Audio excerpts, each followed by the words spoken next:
Let's talk about this year's team because, as we were just discussing, last year's team, I'm sure people ask you about. Does it feel like it was forever ago, or do you want to acknowledge that the program really took a step forward and you want to go even further?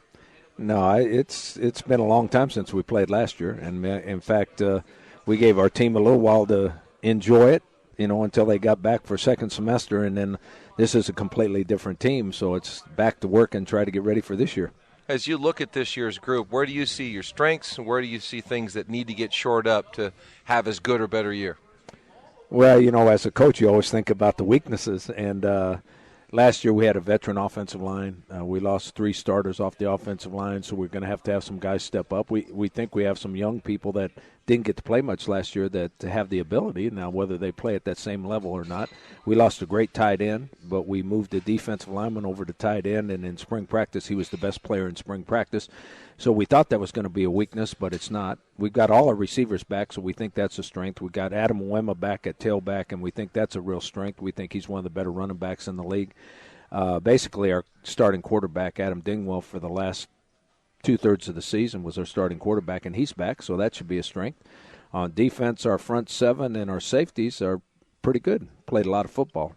Our biggest weakness on defense is we got 2 brand-new corners because both our corners last year were seniors. One of them got drafted in the second round by the Cleveland Browns, and those guys, we want to play a lot of man-to-man coverage, and we want to blitz. Well, if those guys can't hold up, guess what? You don't get to do what you want to do, and then we're in trouble.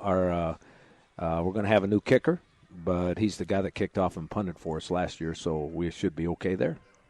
As we look at the coming season, you got a returning quarterback. Dingwell came in the middle of the season, and really a lot of times when your backup has to come in, you're in trouble. He had to have played well for you. Yeah, he played really well. I mean, actually, as a starter, he won 6 games. We actually won a game in overtime that he had to come in about halfway through the game, and he played really well. And then we played in the bowl game, and he had a really poor second half. So the season ended for him not on a good note, so I'm sure that he's feeling the pressure and all that, and we worked on some things with him all through spring practice and all that. But he's the leader of our offense, and hopefully he's good enough to win. Speaking of offense, you'll have a new offensive coordinator this year, Bob Toledo, longtime coach at UCLA, Tulane, and Pacific. What does he bring to the team?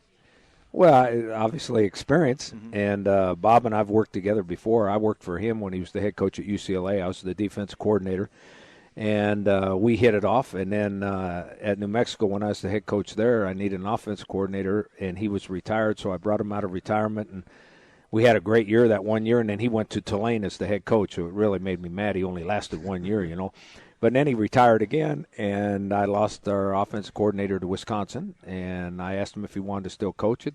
Didn't take too long to convince him, so we got him out of retirement again. He knows what he's doing. It's nowadays, I guess it's old school. I mean, it's West Coast offense, but he's one of the best play callers I've ever been around, so I think it's going to help. Boise fans remember that game because of the loss and because it hadn't happened much in Bronco Stadium, but I remember Moema and how I felt he won the game at times, controlling the tempo, controlling the game. We asked the players you brought about him, and they talked about his toughness, his speed, his elusiveness. What can you tell us about? You've been around so many great backs. How special is this kid? This is one of those that's hard to describe because even in scrimmages, you play against him in scrimmages, and he goes into a pile, and you go, okay, the play's dead, and then he pops out someplace and goes for 60, and you wonder how he did it. He's like all good running backs. I think he has a feel for where the hole is, and he kind of shuffles and slides over there until he hits a hole, and then he breaks an enormous number of arm tackles. So he's strong, but he's got a base or something that, and I wish I could explain it better, but he has a base or something where he can break arm tackles. And then he is fast. He's not super fast. I mean, he's not going to outrun everybody in the end zone, but he's fast enough if he pops in the open, he's going to get a big gain. And then he's really tough. So he can carry the ball 30, 35 times a game, which really helps. Yeah. And then defensively, again, in checking with some of the O linemen and D linemen, that have been and brought here and breaking down your film, and then offensive linemen that have to play against it, it seems that it's a circus almost where the blitzes can come from a lot of different directions. But in looking further, Coach, specific instances, a variety of blitzes come. How do you describe your strategies defensively and how you play that now, I guess, Warrior or Aztec position and how this all works for you. Well, it actually, as the offenses have progressed to more spread offenses, the defense that we've run forever fits better because you're always in nickel. But you're in nickel against two backs, two tight ends too now. I mean, but you're always in nickel. So you can adjust the formations easier. In my opinion, you adjust the formations easily. But you have to get into certain 4- and 5-man fronts using that personnel. So the only way you get into 4- and 5-man fronts is to blitz. So there are a lot of times that we're blitzing just to get into what is a normal front, but people don't see it as a normal front because it's a linebacker blitzing to be a 3 technique. It's a linebacker coming off of the edge, and basically he's only a 9 technique. So instead of having a defensive lineman up in a 3 technique and a linebacker lined up as a 9 technique, they just blitz to those spots. So everybody thinks it's crazy, but if I draw it on the board, it looks like everybody else's defense. Now, the funny part is I wish the coaches thought it was something different, because then they couldn't scheme against it so well. But the coaches know it's just a regular defense. It's just guys blitzing to fit those spots. Yeah, and you like them coming downhill. You want impact. You want something to happen. Well, if you have smaller guys going against those behemoths on the offensive line, and everybody, we got them too. Everybody's got these giants in the offensive line. They better be coming with a little force or they're going to get smashed. So if you come with a little force, at least you can hold your own at the line of scrimmage. One of your early season games this year is Ohio State. One of the top 5 teams in the country or so, one would expect. That game, what does a game like that do for San Diego State going on the road to Columbus? Well, first of all, we don't worry about it because we got one before that. And we play a team, Eastern Illinois, that averages over 100 plays a game. They're one of those. They're one of those guys that snap the ball every 12 seconds or something, and they got me scared to death. Playing Ohio State gives you a chance to compete against what other people think's the best. You play at their stadium, so you get used to being in, uncomfortable environments and all that kind of stuff. Obviously, they're a very, very good football team, but we worry about them when we get to them.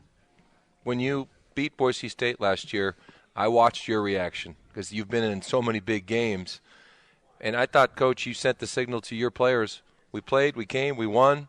We got another game. Let's have a little fun. But I didn't see you get too carried away. There were some pretty depressed people in the stands because they had not seen that.